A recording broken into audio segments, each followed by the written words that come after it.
그럼 자기소개 해주면은 전 예명으로 제이쿤이라고 해주시면 되고 91년생으로 현재 제약회사에서 연구를 하고 있습니다.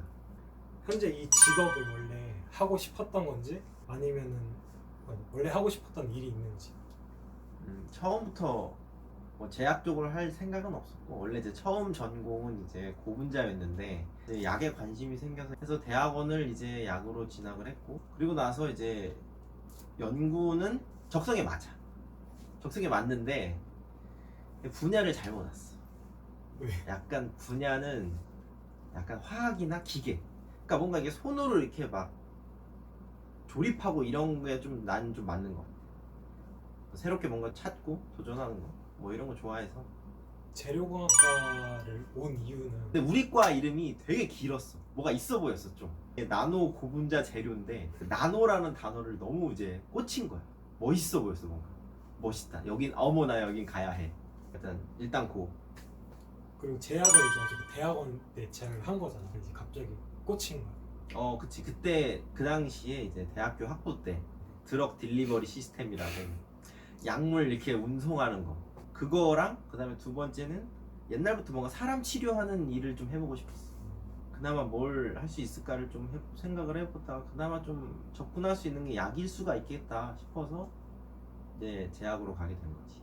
지금 제약을 하는 그 직업군의 만족도 그래서 이제 10점 중에 10점 중에 10점 중에 난 6점 정도. 그러니까 이거는 그냥 내 적성, 그러니까 내 성격 자체가 연구에 맞아서 고분자에서 제약으로 갈 때 난 그게 좀 연관이 좀 있는 걸 줄 알았는데 나는 약간 합성 하는 쪽에 고분자였는데 이제 완전 달라져 버리니까 이게 좀 어려웠지. 내가 지금까지 대학교 때까지 했던 모든 게 이제 새로 다시 시작해야 됐었으니까 제약을 오면서 그래서 그거에 대한 만족감은 좀 떨어지는 편이지. 성격이 어떤데 이 직업군의 만족도가 그렇게 6점이라고 할 수 있는지.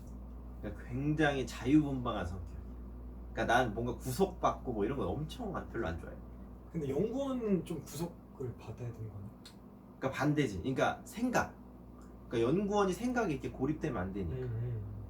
그러니까 내가 어떠한 이렇게 허무맹랑한 소리를 해도 연구원의 자세로서 창의적이다라고서 해석을 할 수가 있는 거야.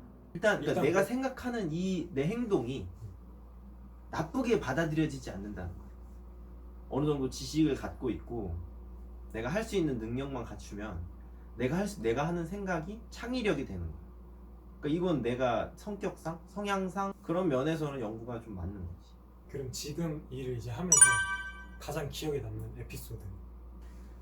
그러니까 뭔가 딱히 떠오르는 에피소드는 없고 기억에 남는 순간은 있는데 이제 나도 이제 첫 회사니까 이게 그 오랜 학생을 거쳐서 지금에 딱 도달을 했을 때 입사를 딱 하고 회사에 딱 와서 연구소 딱 내 자리를 처음에 배정받고 딱 앉았을 때 그 느낌이 항상 내 직장 생활에서 첫 번째 하면 떠오르는 거. 어땠는데? 되게 신기해. 뭔가 그냥 뿌듯? 뿌듯한 것도 아니고 그때 초심. 뭔가 이제부터 나 뭔가 할 것 같다. 지금부터 인생 시작이다. 약간 이런 느낌. 살면서 가장 즐거웠던 에피소드가 있으면 한 번만 얘기해줘. 뭔가 즐거운 순간이 그렇게 많이 떠오르지 않아. 근데 시기는 있어. 그나마 내가 지금까지 생각해보면은 대학교 때가 가장 좋지 않았나. 왜냐하면은 고등학교 때도 그렇고 직장인이 돼서도 그렇고 항상 이렇게 잡혀 있어. 어떤 느낌? 감옥에 이렇게 틀어박혀가지고 뭐 9시에 뭐 가가지고 뭐 6시에 오고 그 갇혀있는 생활보다는 대학교 생활이 훨씬 자유롭잖아. 아까 앞에서 말했듯이 자유를 너무 좋아하는 선호하는 사람이기 때문에 자유로웠던 그 대학교 때 생활이 그나마 제일 좋았다.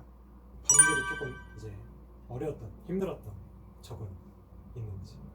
가장 힘들었던 건 이제 환경 변화. 그러니까 나는 이제 원래 내 고향이 경기도 포천인데 임영웅이랑 그거지. 그러니까 근데 이게 임영웅이랑 동창 아니야? 그러니까 동창생 맞아. 그러니까 동갑이고 근데 그 친구는 이제 문과였고 나 이제 이과여가지고 나도 얼굴만 아는 정도. 오케이, 친분 없는 걸로. 친분은 없고 포천에 있다가 나 이제 대학교를 대전으로 갔으니까 아무 연고도 없이 그냥 대전에 내려가가지고 그 환경에 적응을 해야 됐었던 거. 그게 힘들었었지. 그리고서 대학원을 가는 거는 내 분야를 완전 바꿔버렸으니까 처음부터 다시 다 이제 내가 하나씩 다 배웠어야 했고, 그리고 직장으로 가면서 나 이제 대전에서 다시 이제 지금 수원으로 올라오니까 계속해서 이제 거주 지역이 바뀌고 환경이 변하면서 그냥 자연스럽게 다가오는 그런 어떤 새롭게 뭔가를 꾸려 나가야 된다는 그런 어려움, 근데 그런 게 힘들었지. 그걸 내가 다 혼자 했으니까.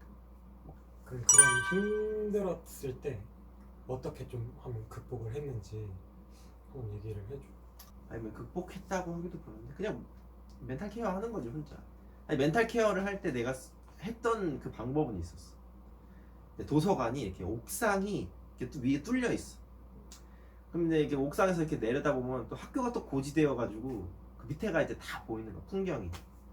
그래서 그때 이제 레스비 파란 색깔 그 500원짜리 아직도 기억해. 그래서 그 500원짜리 딱 이제 난간에다 올려놓고 그냥 그 커피 먹으면서 풍경 보고 그냥 정화하는 거야. 하늘 보고.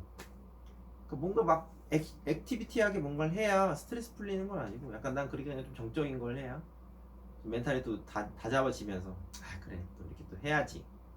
그래서 일단 어떻게 하면 해결할 수 있을까. 그냥 그때 그런 생각을 많이 했던 것 같아. 지금도 근데 뭐 자취하면서 그러니까 그래서 요즘엔 지금 더 힘든 시기인 거지. 아, 어떻게 보면. 이렇게 좀 옥상에서 이렇게 케어할 수 있는 게 없고, 그렇지. 그러니까 지금은 회사집 거의 이러고. 그지. 그러니까 지금 여기 도시는 높이 올라가서 이렇게 내려다봐서 이렇게 뭔가 확 힐링할 수 있는 그런 공간이 없어. 그러니까 내가 한번 가보긴 했어. 회사가 높아. 고층 건물인데 그 옥상 가가지고 이렇게 내려다봤는데 다 건물뿐이야. 도로 있고 막. 그러니까 뭔가 자연 풍경을 볼 수 있는 그런 환경이 아니야. 힐링은 안 되더라고. 요즘 그럼 케어법이 있으면 뭐야?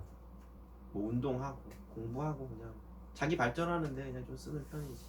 그럼 지금 이제 이런 직업을 꿈꾸는, 어찌 보면 제약, 개발, 연구원을 꿈꾸는 분들한테 이제 좀 현실적으로 조언을 해주면. 일단 제약 쪽 연구는 내가 아는 한 다 석사 이상을 뽑는 걸로 알고 있어.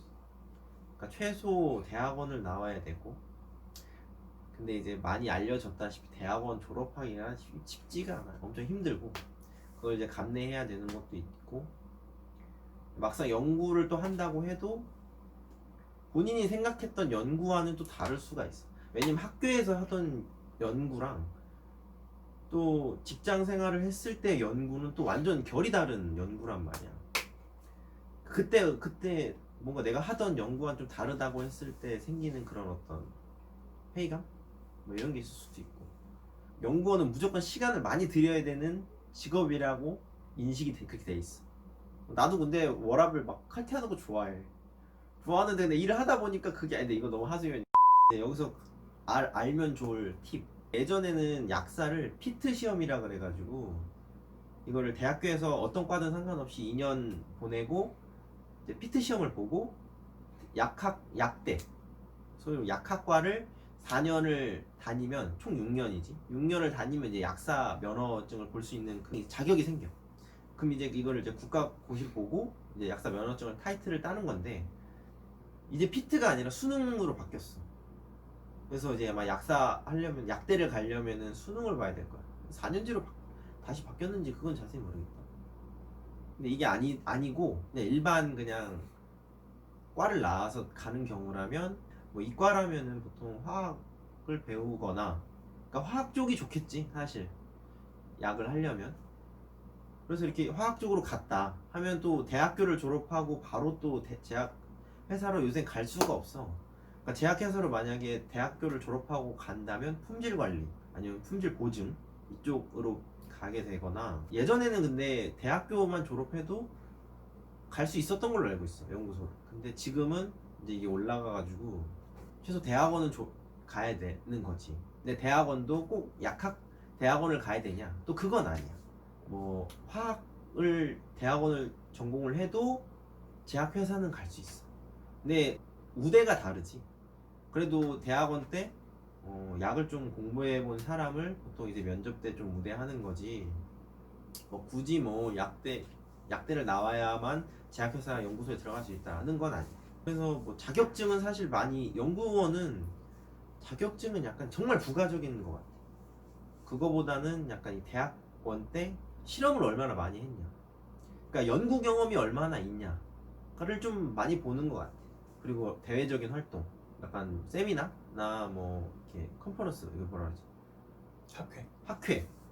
학회도 많이 얼마나 다녔는지 뭐 이런 거 좀도 많이 보고.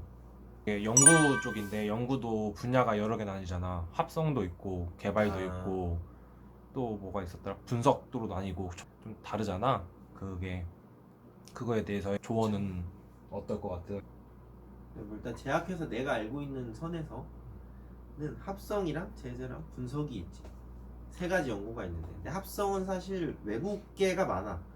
그러니까 신약을 합성을 하는 거지. 그러니까 약은 보통 세 가지로 구분을 해.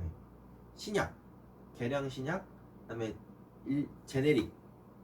여기서 제네릭은 그냥 복제 약이야. 그러니까 어떠한 최초의 약이 있으면 이 최초의 약이랑 똑같이 그냥 만들어내서 제품화를 시키는 거고. 특허가 풀리면 카피하는. 그치. 카피 약인 거야.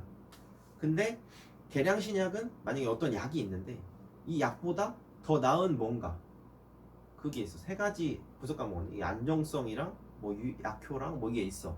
그게 더 좀 더 우월하다고 입증을 하면 이게 계량 신약으로 되는 거야. 그래서 그런 약이 있고, 그다음 신약은 아예 최초의 약, 아무도 없는 그 상태에서 약이 하나 딱 나오는 거.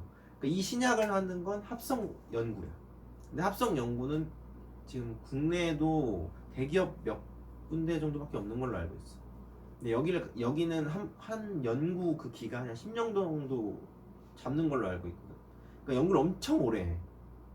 그래서 이게 합성, 유기화학 하는 쪽 사람들은 뭐 이쪽으로 좀 갈 수가 있고, 그다음에 제재 연구랑 분석이 이제 일반적으로 연구소에서 가장 많이 하는, 현재 지금 많이 퍼져 있는 건데, 제재 연구는 어떤 약물이 있어. 효과를 나타내는 약이 있으면 이 약을 뭐 먹든 주사를 뭐 쏘든 뭐 어디 바르든 뭐 이런 거를 정하는 거야. 이 제재 연구에서 어떤 게 가장 좋은 효과를 나타낼지를 찾고, 그다음에 이걸 먹기 좋게 하거나 뭐 맛있게 하거나 이렇게 하는 거를 다 제재 연구라고 해. 근데 분석은 만약에 제네릭을 한다 하면, 그러니까 카피약을 한다 하면 원래 약이 있을까? 오리지널 약이랑 얘랑 같다는 거를 보면서 연구를 해야 될 거 아니야. 그때 이 같다고 볼 때 과연 이거 어떻게 같다고 볼 수 있을 것이냐 부터 얼마나 나왔으면 얼마나 나왔다 데이터를 얻어내는 그런 과정들을 다 하는 거를 이제 분석 연구라고 하지. 근데 보통 이렇게 제재 연구, 분석 연구 이렇게 나눠지는 회사들도 있고 그냥 같이 하는 회사도 있고, 나 같은 경우는 제재 연구랑 분석 연구 같이 하는 편이지. 그러니까 연구원은 일단 이런 정보를 원할 수도 있지. 일단 사람들이 보는 시선이 나쁘진 않아. 내가 이렇게 좀 봤을 때 주관적인 생각인데 시선이 나쁘진 않고, 근데 돈은 많이 벌진 않아. 근데 이거 회사마다 다를 수가 있어. 하지만 그렇게 막 높다고 해도 일반적으로 진짜 우리가 막 크게 생각하는 많이 번다라는 기준 안에 들어갈 수는 없고, 돈 때문에 하는 직종은 아니고, 확실히 앞에서 말했듯이 워라밸 때문에 하는 직종도 아니고, 결국에는 연구라는 거는 자기 성향이 잘 맞아요. 내가 볼 때 이게 가장 중요한 거. 이제 앞으로 내 바램, 꿈 이런 게 있으면 좀 장기적으로 봤을 때. 근데 꿈이 뭐가 있을까 생각을 하다가 정말 난 잘 살았다고 생각한다 라고 했을 때 그 마음가짐을 찾는 거가 내 꿈이야. 너의 그 삶은 괜찮아? 지금까지는? 지금까지는 사실 그렇게 썩 만족스럽진 않지. 그러니까 만족스러운 부분도 있고 사실 만족스럽지 않은 것도 있어. 그래서 그걸 통합해서 그래도 지금까지 행복했다라고 얘기할 수는 없어. 행복하진 않았어 이렇게. 근데 뭔가 만족스러운 건 그래도 생각보다 내가 혼자서 이루어낼 수 있는 게 많구나 라는 걸 알아냈다는 그런 어떤 만족감, 성취감 이런 거고, 행복하지 않은 건 지금까지 내가 온 이 길이 누군가 보기엔 되게 평범한 거야 사실. 그냥 뭐 대단하진 않은 거야. 그냥 겉으로 보기. 그러니까 내가 이렇게까지 엄청 노력게 힘들게 왔는데 물론 되게 많이 이제 힘들게 다 살아온 사람들이 있겠지. 근데 이제 나 혼자 내가 느끼기엔 그렇게 힘들게 살아왔을 때 온 게 여기 일단 여기까지 그리고 갈 길이 너무 멀겠구나 라는 생각이 드니까 좀 만족감이 좀 떨어진 거지. 좀 막막함? 큰 거. 마지막으로 이게 단기적인 목표인데 1년 뒤에 너가 딱 봤을 때 지금으로 1년 뒤에 나는 어떤 모습을 좀 꿈꾸는지 딱 목표? 1년 뒤에 딱 목표 되게 간단한 거여도 상관없고 그러니까 1년 동안 내가 하고 싶은 거는 내가 이 1년 동안 내가 좀 뭘 이뤄낼 수 있을, 그러니까 이뤄낼 만한 태도를 어떻게 만들까? 라고 하면 알겠나? 그러니까 동기부여 같은 거지. 그 작심삼일이라는 말이 있죠. 3일만 딱 하면은 의욕이 떨어지는 거야. 근데 이게 중요한 게 뭐냐면 이 의욕을 안 떨구는 방법을 알면 계속 작심삼일인지 꾸준히 가는 거란 말이야. 그러니까 이 상태로 1년을 살면 사실 내가 원하는 성과를 이룰 수 있는 거야. 그러니까 그 방법, 그 의욕을 잃지 않는 나만의 어떤 최면술이나 뭐 어떤 그 발견? 그걸 찾아내는 게 내 꿈이다. 1년 일단. 그럼 지금부터 1년 동안 하고 있는 거. 그치. 그래서 내가 그 척도로 지금도 하고 있는 거긴 한데 난 일기를 쓰는데 일주일에 한 5번 이상은 쓰는 거 같아. 그러니까 내 자신을 계속해서 이제 성찰하는 거지. 그게 척도가 될 수 있겠네. 1년 후에도 내가 일기를 쓰고 있는지. 그 1년 동안 쓴 일기 양이 1년 뒤에 우리가 찾아갔을 때 일기를 보여줄 순 없고. 아니 이렇게 후루룩 보면 되지. 후루룩 그치. 후루룩 그 페이지가 그래. 보통 최소 250일 이상 365일 중에 그래. 250일 이상이면 성공한 걸로. 그래. 이거 박제할 거야 진짜. 그 1년 뒤에 우리 다시 나 다시 있어. 시즌 2야 시즌 2. 지금 시즌 1이야. 어. 시즌 2로 우리 1년 뒤에 너를 찾아갔다. 근데 이게 안 돼 있어. 그러면은 뭐 어쩔 수 없지. 약속 안 지키면 뻥쟁이니까. 뻥쟁이 되는 거지. 막 대국민 뭐 뻥쟁이. 대국민 뻥쟁이. 그치. 그때까지 구독자 1명일 수도 있는데. 상관없지. 그치. 돼 있으면 우리가 좀 어느 정도 여유가 됐어. 어. 그럼 소정이 선물을 주는 거지. 그래. 오케이.